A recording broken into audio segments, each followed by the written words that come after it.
Welcome to the Conquer Your Battlefield podcast, where we come together to discuss some of the more significant struggles and metaphorical battlefields that we've faced along our journeys and share some insight on how we've conquered them. I'm JD McGibney, and today I'll be talking to one of the most diverse entertainers that I've ever had the pleasure of being introduced to. Someone that started off their career on the ballet stage at the age of 3, moved to theater by the time she was in high school, started acting in film by the time she was in college, started her own theater company, has been on Broadway, and has even produced several independent films. Today, I'll be talking with the ever so wonderful and elegant Elissa Piszel. How you doing today, Elissa? I am wonderful. Thank you, JD. Yeah, glad to hear you. Glad that you're here. Thank you for being here. And Thank today, you. you're welcome. Today, we're going to be talking about bulimia nervosa, or more commonly referred to as just bulimia. Bulimia is an emotional disorder involving distortion of body image and an obsessive desire to lose weight, in which bouts of extreme overeating are followed by depression and self-induced vomiting, purging, or fasting. According to the organization mirrormirror.org, bulimia affects 1.5% of women and 0.5% of men in the United States. That translates to roughly about 4.7 million women and 1.5 million men. The age people start developing bulimia has been getting younger and younger, and the average age of onset is usually around mid to late teens.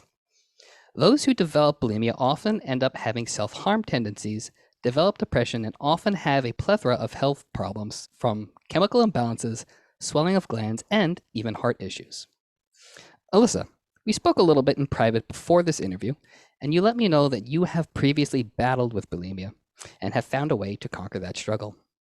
What was it like for you when it started to develop, and was it something that happened over time, or is it something that just seemed to come out of nowhere? It seemed to come out of nowhere, but it was something that I battled with as a 14-year-old. Hmm. I had an obsession about my body and the way I looked. I was really wanted to please people. And because I was a dancer, that was an extreme obsession of mine, my body image. And it started for me as young as 5 years old. Oh, wow. Yeah, I was a dancer since I was 3. And many of you out there, if you are in the dancing world, you probably are aware of how difficult it is being a dancer and, you know, changing in the dressing rooms and things like that. It's, you basically shut down your body image, meaning like you don't, you become very closed off, and you basically you have to kind of have no sexuality, or because everybody is changing in front of everybody, and you just basically shut yourself down. You become your body image is everything, and the way you look, the way you carry yourself, you're the person who is your teacher, your dance teacher, is constantly checking every part of you, walking up and down at the bar, basically being critical of your every part of your body. Now, I have a So question. I don't really, I'm not really like well versed in like dance culture and like the practice regimen and like what it's like in an actual studio. Um, but I am familiar with like that whole like quote unquote stereotype of like the dance teacher like correcting your posture and whatnot. Are you saying that it's more than just like the posture correction? It's more of like they're criticizing more, I guess, like substantially, like beyond just like how you're doing the technique. Well, I mean, I used to get hit with a cane on my Oh, buttocks by a Russian dance teacher. I mean, a lot of things would happen, you know. So, there was just a lot of things going on from a very, very young age. So I was very shut down, and I didn't, I was very, I think I became very shy. I was shy, but also I was a performer. I was a performer from a very young age, being on the stage. Uh, so I had a lot of secrets. I didn't talk about a lot of stuff. I became a people pleaser. I had a lot of secrets. I had a lot of things I shoved down. I was very, I was quiet about a lot of things. I shoved down my voice. And I think the reason why I'm getting to that is because there were, shoving down stuff is where it starts. And it's like, I wanted a lot of the food stuff becomes about shoving down food. interesting. I know it's all part of that, process of isolating yourself, hiding, having that secret, and still wanting to be in that world of ballet, and still keeping that body image, and but still, not speaking your voice, not speaking certain things, not talking about certain stuff, whether it's how you feel about certain stuff, what you feel about in the acting world, what you feel about in high school bullying. I had a lot of trauma in my life. This is what I'm talking about. It sounds like, just because of the way you're focusing the conversation, it sounds like your development of bulimia is very heavily linked to the fact that you didn't feel comfortable opening up to about a lot of things that you were going through. Is that correct? Yes. Interesting. And it sounds like it also the seeds were planted like really early on, like, and the statistics that I shared at the beginning, it's saying that a lot of the stuff kind of like comes out in like adolescence, when like we're kind of like developing who we are as people, like our own individuals.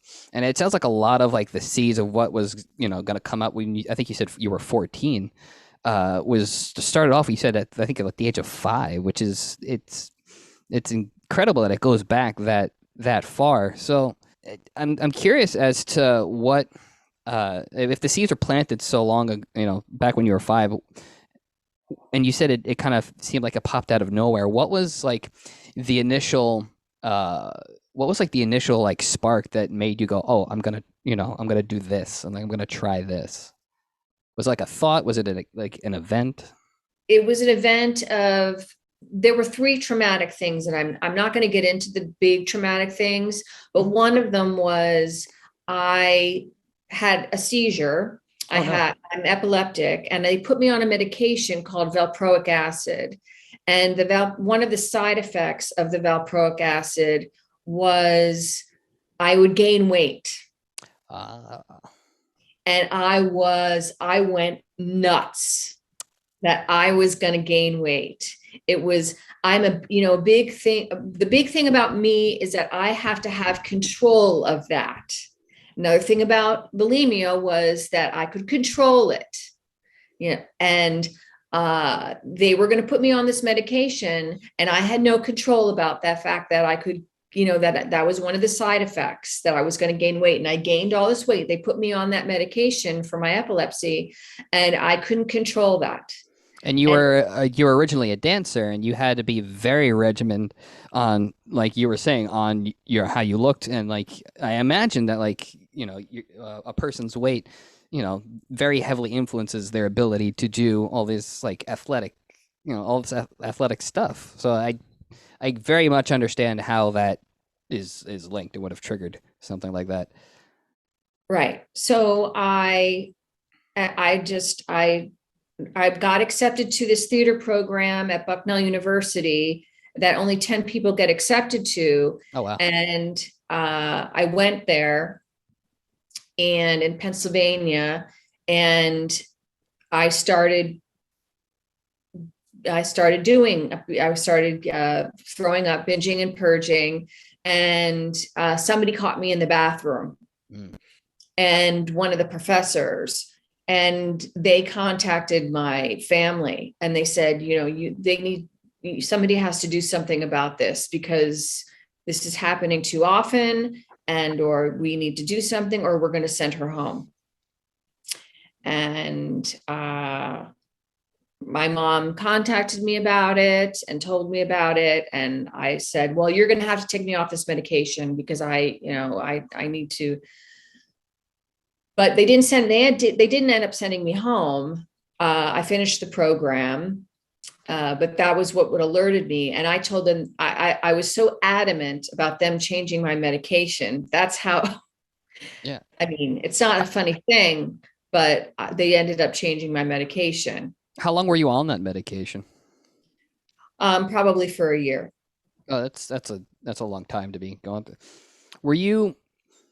Did you continue the binging and purging after the medication as well? No, but I've always had eating problems. I've always had problems where I either fasted or didn't eat for a certain amount of time, or I would use something else. I would drink a lot of coffee, to keep my sugar levels up and not eat one meal a day, or I've always had strange eating habits. I would drink alcohol instead of eating. I would always do strange things instead of eating just because of my weight issues. And how, was this something that continued into your significant adulthood, 20s, 30s? No, it didn't continue into my 20s and 30s, but I've always had shame around it. And I always knew that I had problems with my eating habits. And I always knew that it would continue and morph into something else. So I always had to watch my eating habits. And I've always had issues with my body image and how I perceived other people. And I knew that it stemmed from something in my childhood, how I perceived my mother, how I perceived my sister, where it came from, and how I had a hole in my heart, how I had that there was something missing inside of me, and how I was constantly trying to fill that hole with food, and how I had problems with anxiety and issues with all of those things, but I was dealing with it with food. And I think it's an interesting link that you're making it there with the anxiety, because a lot of things with anxiety is just a person not having enough data or feeling out of control. So I totally get the correlation of you saying, oh, you felt like you had control because it was something you could control. You could control the amount of food going in, and you can control the amount of food coming out. So I totally get that link. It makes sense that they would be so closely connected. I also think it's interesting that you mentioned that you had this sense of shame throughout the entire time that you were doing it. Was that something that was always there, even from the very first time you did it, or is it something that you're oh, maybe I shouldn't be doing this? I didn't feel the sense of shame until afterwards. There was some kind of secret sense of, the shame, yes. Well, I felt this, I did, that's a lie. I felt this sense of shame while I was doing it because I did isolate myself, and there was some kind of sense of the sense of control that I liked about it. And there was an addiction to it that I kind of liked about it. The sense of addiction to doing it and getting away with it. Interesting. Because you get the two things. You get to eat what you like to eat, and you don't have to have the calories. Which was your initial catalyst, because that medication was making you gain the weight. So you were able to continue eating whatever you wanted, but you weren't having the side effects of the medication. Right. when you were doing it, like you said, you did it for about. Did you do it for about a year, or did it stop Yeah. after the medication? Yeah. I did Uh, it for a year, but I yeah. also wound up in the hospital. I had weird bouts where I would wind up. I'd had weird things where I would eat like blocks of cheese and peanut butter and apples, and I'd wind up in the hospital. I had strange eating habits where I would just want to eat certain things. Yeah, that was going to be my next question. Is like, did you notice any like physical like issues like because of this? And it sounds like there were, like medical issues where you ended up, you know, in the hospital. Like, what were some of the things that you went through that you know that were a direct result of that? Well, that, for instance, that I wound up in the hospital for that, where I couldn't go to the bathroom. Mm. That was not good, because I would eat extreme amounts of certain foods, and then I couldn't go to the bathroom. And I imagine dehydration is also an issue with that too, because you're also not retaining the water. Yeah. I mean, a lot of people have certain issues where they have problems with their teeth, things like that, or Mhm. they and dehydration and fatigue. That's a big thing. Um, I was always constantly tired, and then I would have to drink lots and lots of coffee Mhm. because I was constantly tired. Which is also very acidic as well. So I imagine that's also playing up with, messing up the insides. Right. Now, was it was it you coming off of that medication what caused you to stop, or was it something else that got you to, stop with the binging and purging? No, my career was really important to me. So I think that, I'm good. I'm pretty good at cutting things off cold turkey. Mm. And uh, I found something new. What is it that you found that was new?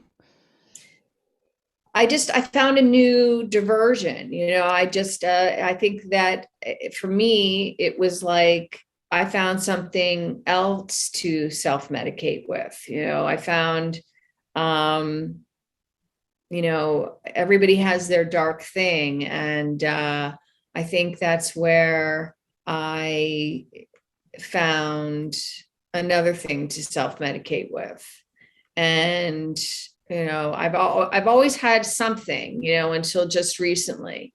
And I think that was, I've had kind of like I've had a rough life. And my life has been ups and downs. And until just recently, I've kind of cleaned house. Well, I'm very happy to hear that you've cleaned house and it sounds like you've recentered yourself and found like a positive like platform to be on to like, continue growing and like as an individual. So I'm very happy to hear that. Thank you. Thank you. You're welcome. Um, when did you start feeling comfortable like opening up about your experiences like, with bulimia? Was it something that is more recent, or is it something that you've kind of like talked about and been like, "Hey, I went through this." I've been talking about my experiences a lot, about everything in my life. I mean, I've always been doing soul searching. I've always done therapy. I've always done soul searching. I've always been a spiritual person, but I don't think I've been completely, really deeply honest. So I think that when you cut down to where everything kind of started, and I think that it was really important for me to share every story where it really started, uh, and to really look at all of the things, because addictions aren't bad. I think I looked at my addictions as bad things, as shameful things, as things that were, loss of control, as something that made me weak. When I started to realize that they were all a part of me, and that they were part of my journey and made me who I am today, and that I can inspire people by sharing them, it was important for me to kind of open up and start talking about them. It Because takes I've overcome them now, and I'm using tools to in my life to kind of finally structure my life in a way that I can help others and finally have self-care, give myself self-care. well, it takes a lot of strength to, do that level of, self-reflection. So I want to commend you for, getting to that point where you are able to, look at yourself, look at all these experiences that you've gone through, look at all these things that you've deemed, like dark, and kind of just accept, okay, these are things that have happened, but I can use them as lessons in order to, become the best version of myself. And like you said, I think it's a really noble thing to be like, hey, this is what I went through. I want to share it with, you out there and, out there in the world with other people. So this way, one, you're letting people know that they are not alone. You're letting people know that, like, hey, everybody goes through something. There's a whole bunch of people that, have dealt with similar things that you have. Just, referencing the statistics from earlier in the episode, there's like millions of people in the United States alone that, have had similar experiences where they've dealt with bulimia, they've dealt with body image issues. There's even more people that deal with body image issues who don't necessarily, deal with bulimia. Some others might have, other things that they use as like coping mechanisms. So I very much want to commend you for opening up and sharing these things and, kind of letting people know that, like, we're all human beings. We're all on the same team here. I mean, I know Princess Diana. I was looking up, Princess Diana, Elton John, Russell Brand, Hillary Greer. I mean, it's just the amazing Jane Fonda. They did a whole thing on her and her bulimia. I mean, it's unbelievable how many, and Diane Keaton. Oh wow, I didn't even realize Diane Keaton also. Wow. Yeah. And there's especially coming from, an entertainment background, like from the time you were 3 until like even now, like just being in it your entire life. There's a lot of pressure, especially being, a female. Like there's a lot of pressure specifically on your looks and your body. So like, I can't even imagine like the level of like stress and like, emotional like, baggage that came along with from the time you were 3 to like even now. It's just like I can't, I very much commend you for being as strong as you are. So golf clap. Thank you. You're welcome. Thank you so much. It's the dancing world is a fantastic world, and to be a dancer, it takes extreme courage. It's an amazing world to be in, but you have to be brave. You have to be brave.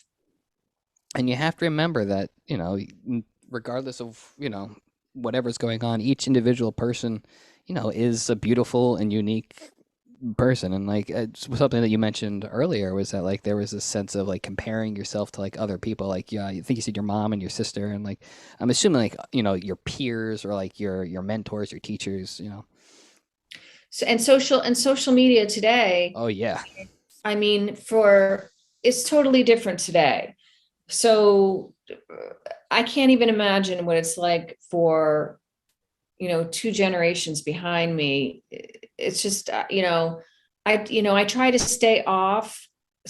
I mean, at social media a little bit, just because it's just so everybody's comparing themselves to everybody and women and what they look like today. And everybody's like highlighting just the best of what they're doing. And like, even and all the embellishing. and the filters And the filters. I mean, my favorite is like the bunny filter, but I mean, let's do all the animal filters. Oh my God, all day, every day. Yeah. Well, Elissa, thank you so much for taking the time to be here, for taking the time to open up about what it is that you've gone through, and thank you for sharing, with everybody to just shed some light on everything. Because opening up and being this candid about something that's so personal and something that's that was a difficult thing for you to go through. It's not an easy task, and I very much appreciate you being here and sharing with us. You're welcome. Thank you for having me. You're very welcome. I truly believe that the more that we as a society feel comfortable opening up about our struggles, the more it will help others to realize that they are not alone. Everyone has the inner strength to face whatever life puts along their path. So thank you again, Elissa, for taking the time to chat, and thank you to everyone that has tuned into this episode. If anyone watching or listening finds that they are struggling with their mental health, please do not be afraid to reach out to your friends, family, or a mental health professional. I'll place a link in the description of this video that will have some information and connection to further resources. And until next time, remember, you always have the strength to conquer your battlefield.